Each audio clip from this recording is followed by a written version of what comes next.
Sometimes redemption finds you when you least expect it, hidden among the silent snowflakes falling over the Ute Mountains.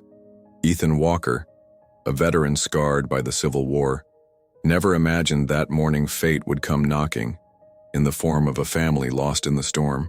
The icy wind of the Ute Mountains whipped at Ethan Walker's face as he emerged from his rough-hewn cabin, his breath condensing into small white clouds in the crisp dawn air. The scars that crisscrossed his gnarled hands told stories he preferred not to recall. Battles fought in distant lands where mud mingled with blood, and dreams died amidst the screams of his fallen comrades. He had built this cabin with his own 2 hands, far from the whispers of the village folk, far from the pitying glances that followed him wherever he went. Solitude had become his most faithful companion, along with the black ravens perched on the bare branches of the pines, watching him with eyes shining like dark beads. Ethan gripped his old rifle, mechanically checking the time-worn mechanism. Every morning he followed the same routine: hunt, survive, silence. Memories of the war haunted him like hungry ghosts, whispering the names of those he couldn't save. His wife, Margaret, hadn't been able to bear the weight of those nightly nightmares, those sudden fits of rage that overtook him without warning. She had left one spring morning, leaving only a letter and the scent of her hair on the pillow. The wind carried a different scent that morning, not just the usual freshness of snow and pine needles, but something sweeter, almost familiar. Ethan looked up the trail that led to the valley, feeling that familiar knot of worry in his chest, a feeling he'd learned not to ignore during the war years. A raven cawed from the highest branch of the pine near the door, cocking its head curiously. It was the same one that visited him every morning, a silent companion who asked no questions and offered no solace. Ethan tossed it a piece of stale bread, watching the bird delicately snatch it before taking flight towards the valley. It was by following that direction that Ethan saw the smoke, thin, gray, lazily curling up among the lower trees. It wasn't chimney smoke, too erratic, too desperate. It was the smoke of people trying to get warm, trying to survive. Ethan navigated the woods with the silent caution he'd honed on battlefields, each step calculated not to snap dry twigs under the fresh snow. The smoke grew denser as he descended the winding trail, and with it came other sounds: the labored whinnies of horses, the muffled sobs of a woman, the trembling voice of a child. The scene that greeted his eyes hit him like a punch to the gut. A wagon was bogged down in the snow up to its axles, the horses struggling in vain to free themselves from their harnesses, the steam of their sweat rising into the freezing air. Beside the vehicle, a woman with brown hair pulled back in a messy bun tried to comfort a child, while an older figure remained seated inside the wagon, wrapped in worn blankets. "Mama, I'm cold," the child whispered, and that innocent voice stirred a pain in Ethan he thought buried forever. It was the same inflection as Billy Morrison, the youngest in his regiment who died in his arms during the siege of Vicksburg. The woman looked up when she heard his steps in the snow, her eyes deep green like mountain lake waters, fixed on him with a mix of fear and desperate hope.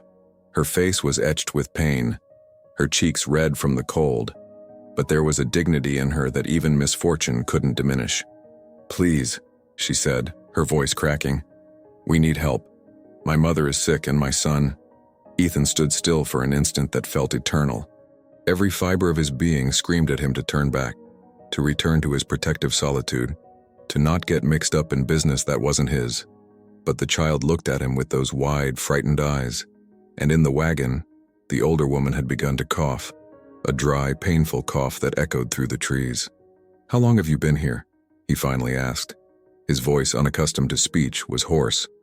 "Since last night," the woman replied, clutching her son close. "We're heading to Denver, but the storm caught us by surprise. The horses are exhausted and—" Her voice broke. "I don't know what to do anymore." Ethan assessed the situation with the expert eye of a soldier.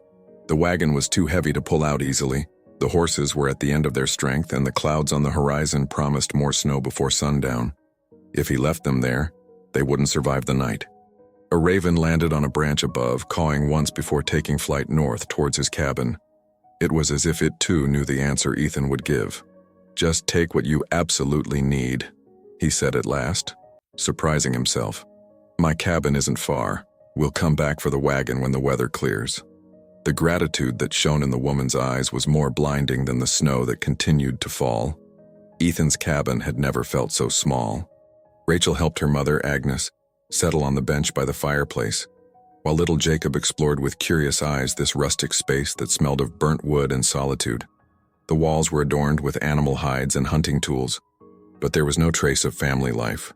No photographs, no cherished memories. Only the bare necessities for survival. "Thank you," Agnes murmured in a weak voice. Clutching a cup of hot tea Ethan had silently prepared in her arthritic hands. Her eyes, clouded by age but still sharp, studied the face of the man who had saved them. Not many folks would have stopped to help strangers. Ethan merely grunted, tending to the fire. He wasn't accustomed to conversation, and the presence of this family in his cabin made him feel exposed, vulnerable. Rachel had sat beside her mother, gently massaging her hands to warm them, and in that gesture, Ethan caught a glimpse of the unconditional love he himself had lost. "My name's Jacob," the child announced with the frankness typical of childhood approaching the fireplace. "I'm 7, and I can read. Mama says Papa was real good at reading." The mention of the deceased father fell like a pall of sadness over the room. Rachel lowered her eyes, biting her lower lip, while Agnes squeezed her daughter's hand in a silent gesture of comfort. "My Thomas died at the Battle of Gettysburg," Rachel said in a barely audible voice. "He was a sergeant with the 20th Maine Regiment. He always said he'd come home to teach me how to shoot a rifle." A bitter smile crossed her face. "I never had the heart for it afterward." Ethan stiffened at the regiment's name. Gettysburg. He knew that place, that battle, those men. The memory of blood-soaked fields, of screams lost in the cannon smoke, assailed him with unexpected violence. His hands began to tremble, barely visibly. "The 20th Maine," he repeated slowly without turning around. "I knew those men." Agnes looked up sharply, her eyes lighting up with sudden interest. "You were there?" The silence that followed was thick as the fog that enveloped the mountains. Ethan watched the dancing flames in the fireplace, and for an instant, Jacob felt that this man saw things a child couldn't comprehend. "I was captain of the 15th Pennsylvania," he finally admitted. "We fought side by side." Rachel looked up, unshed tears welling in her eyes. "Then maybe you knew my husband, Thomas Monroe?" Ethan turned slowly, his face as pale as the snow outside. The name echoed in his memory like a painful refrain. Thomas Monroe, the soft-spoken sergeant who always carried a picture of his wife and son, the man he had saved during a night reconnaissance patrol, only to lose him 3 days later under enemy fire. A raven cawed outside, as if it too perceived the weight of this life-altering revelation. The confession slipped from Ethan's lips like a whisper broken by pain. "I saved him once, 2 nights before he died."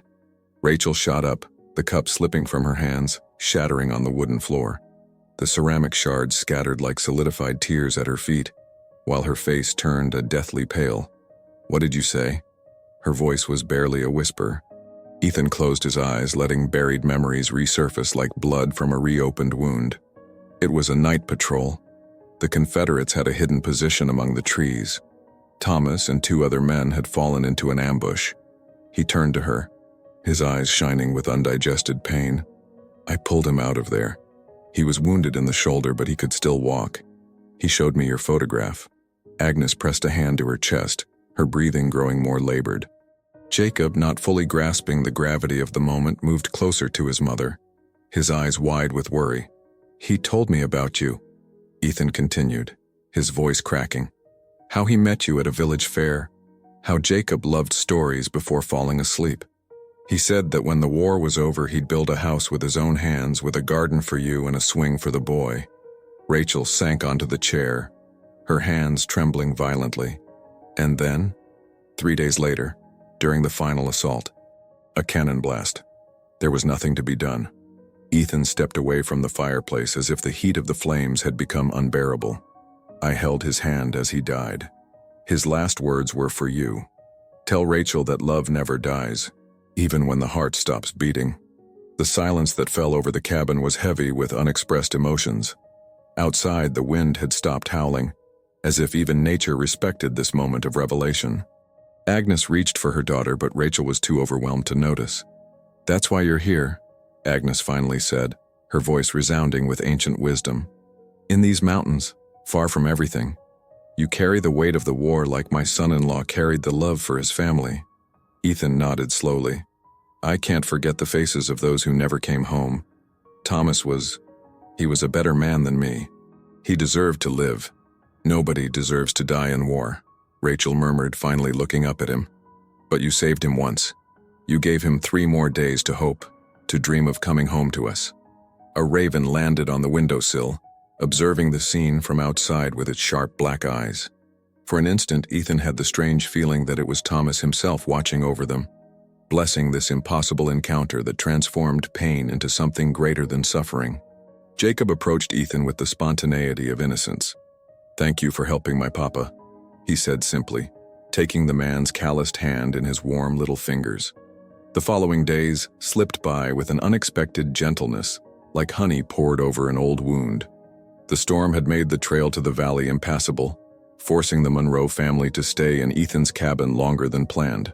What had initially seemed like an inconvenience gradually transformed into something precious. Jacob had the insatiable curiosity of an explorer, and every morning he peppered Ethan with questions about the mountain's secrets. How do you know what the weather will be like? He'd ask, watching the man study the clouds with his expert eyes. Why do the ravens always follow you? Ethan, surprised by his own patience, found himself answering with a kindness he thought lost forever. See how they fly, he'd explain, pointing to his black companions dancing in the crisp air. When they fly low, snow's coming soon. They're smart creatures, they can read nature's signs better than a lot of men. Rachel watched these shared moments with a mix of gratitude and something deeper she dared not yet admit. She saw how Ethan transformed in Jacob's presence, how the hardness in his face softened when the child laughed or made one of his naive but sensible observations. My mama says you're a good man, Jacob said one evening as Ethan taught him to whittle a piece of wood by the fireplace. She says Papa would be happy to know you're helping us. Ethan's hands stilled for a moment on the knife.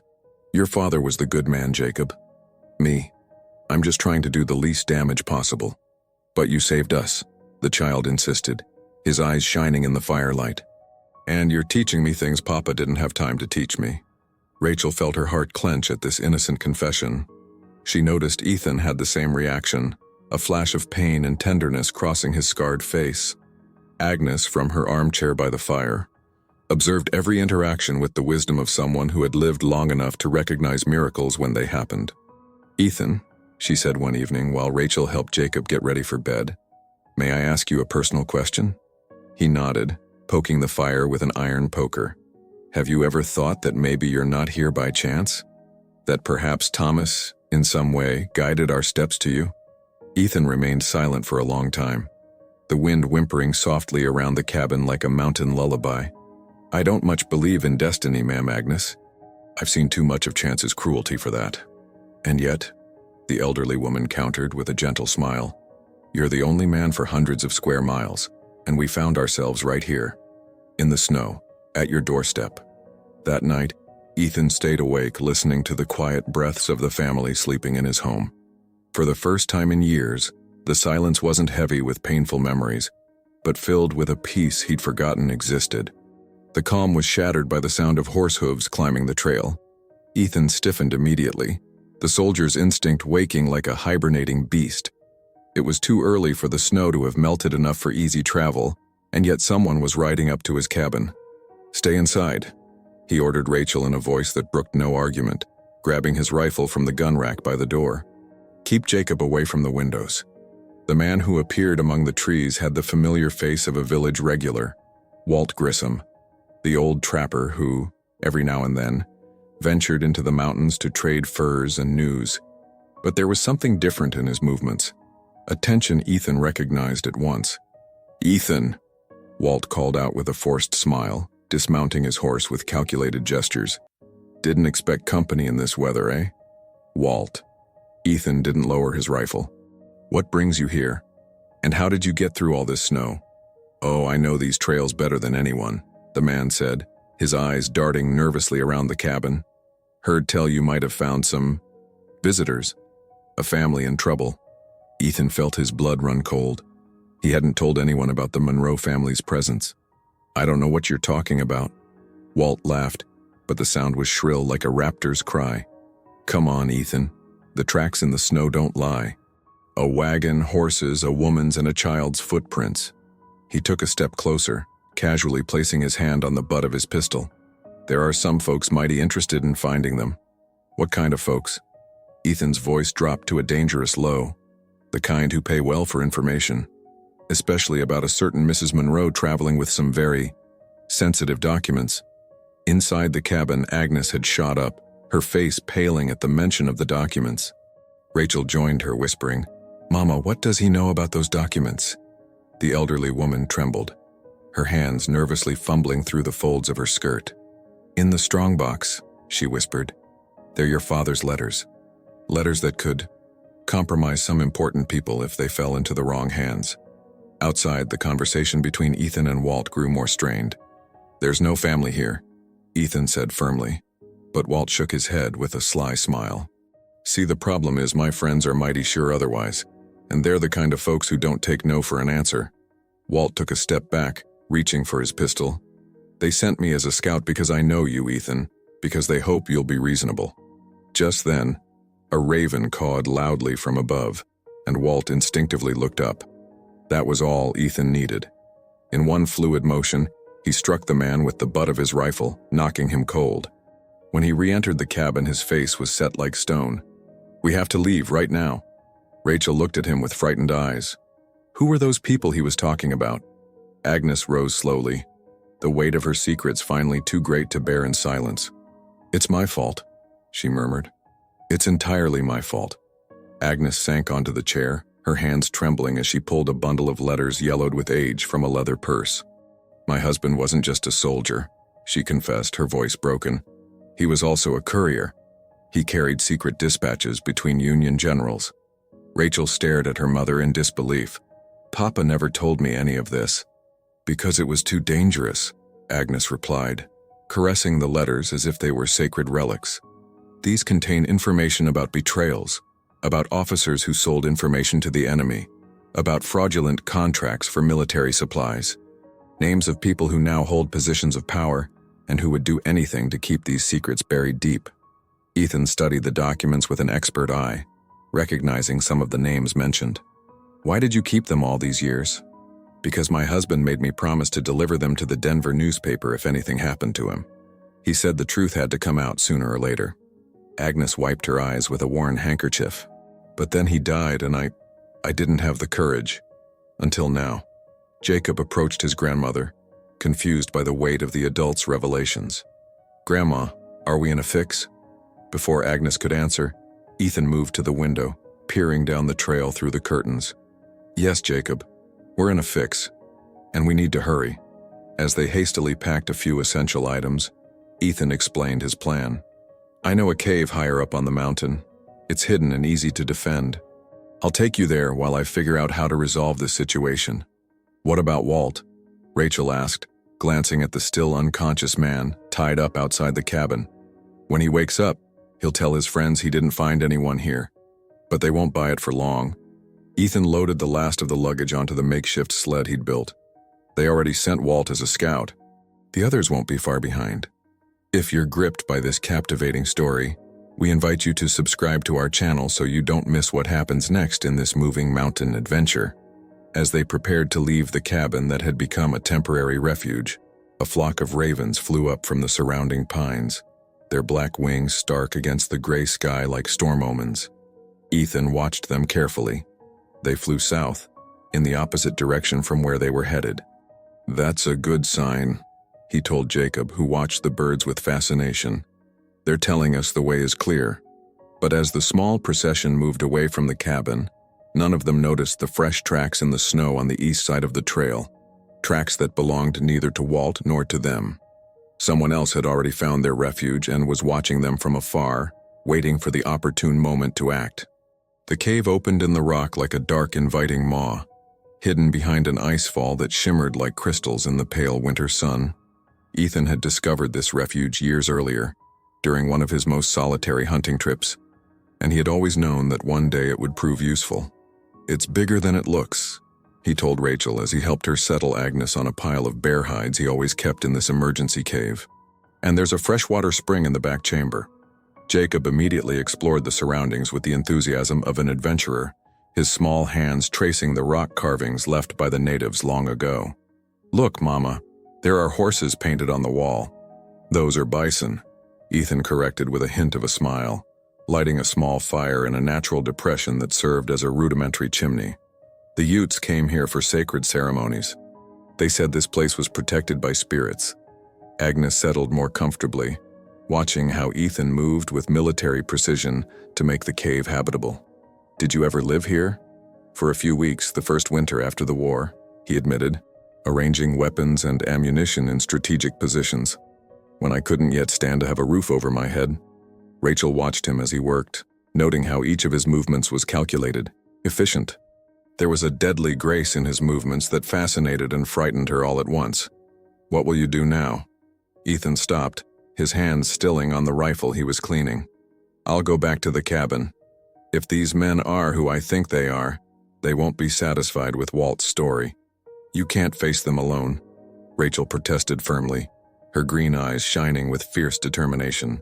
We won't let you face all this alone. Thomas wouldn't have, and neither will we. Agnes pushed herself up despite the fatigue that weighed on her shoulders like a lead cloak. The girl's right. These documents are my responsibility. I can't let you die for my husband's secrets. Listen, Ethan said, his voice hard but full of affection. I spent years running from the ghosts of the past.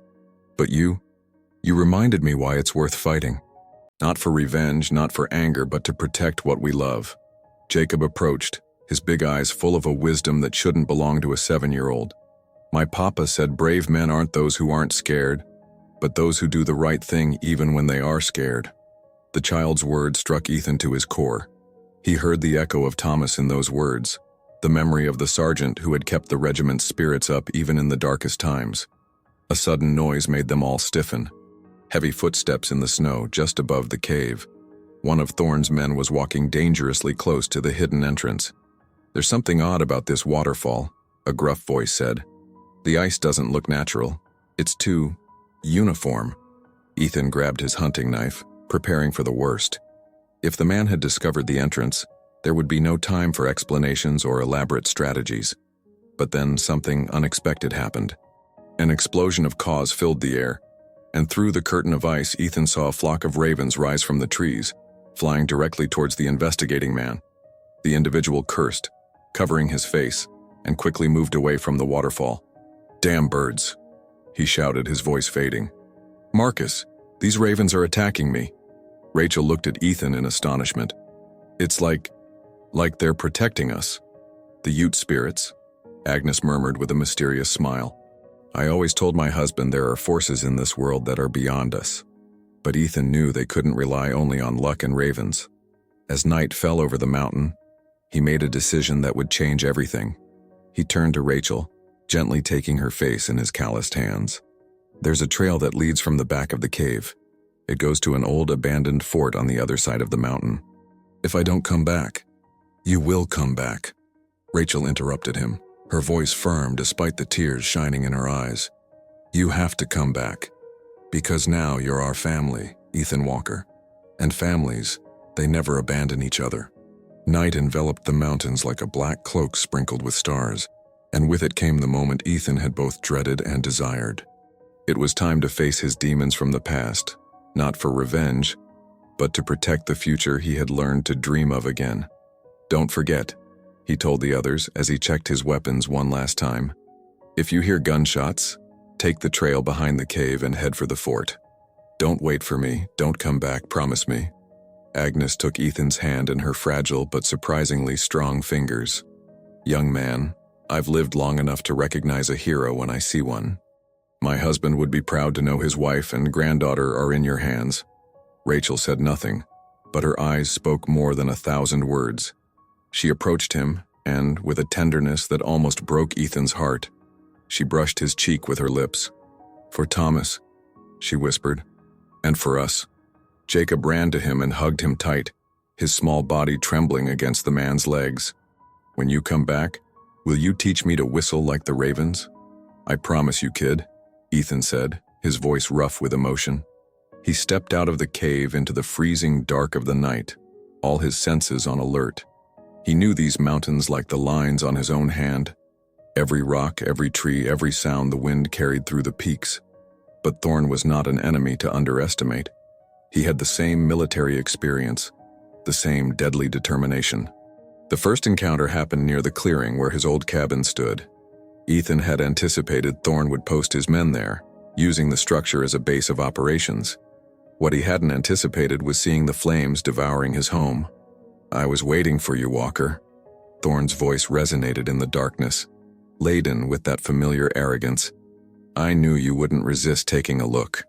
Ethan stepped out of the shadows of the trees, his rifle ready but not aimed. "Not yet. Marcus, I thought you died at Antietam. Took me 6 months in a Confederate hospital to get back on my feet. 6 months to think about what you did to me." Thorn touched the scar that bisected his face. "But now we're even, aren't we? I burned your house. You ruined my face." "We're not even," Ethan replied, his voice firm. "You were going to kill unarmed prisoners. I stopped you. They were enemies." Thorn exploded. "The war never really ends, Walker. The strong keep dominating, the weak keep serving. It's the natural order of things." As they spoke, Ethan noticed the position of the two other men. One had stationed himself behind the smoking remains of the cabin. The other was moving through the forest, trying to flank him. Basic military strategies, but effective. A raven cawed from above, and Ethan sketched a slight smile in the darkness. His most loyal allies were still watching him from the treetops, ready to intervene if necessary. "Where are the woman and the documents?" Thorn asked, losing patience. "Safe," Ethan replied. "And they'll stay that way." "Really?" Thorn sneered. "Even if you never see them again?" The conflict erupted in the night like a mountain thunderstorm, sudden, violent, yet purifying. Ethan moved with the fluidity of a ghost, using every shadow, every rock, every tree as an ally. The first man fell without even knowing what hit him, the butt of Ethan's rifle sending him to the kingdom of dreams. The second was tougher. He was young, fast, and had the survival instinct of someone who learned to fight in the streets rather than on battlefields.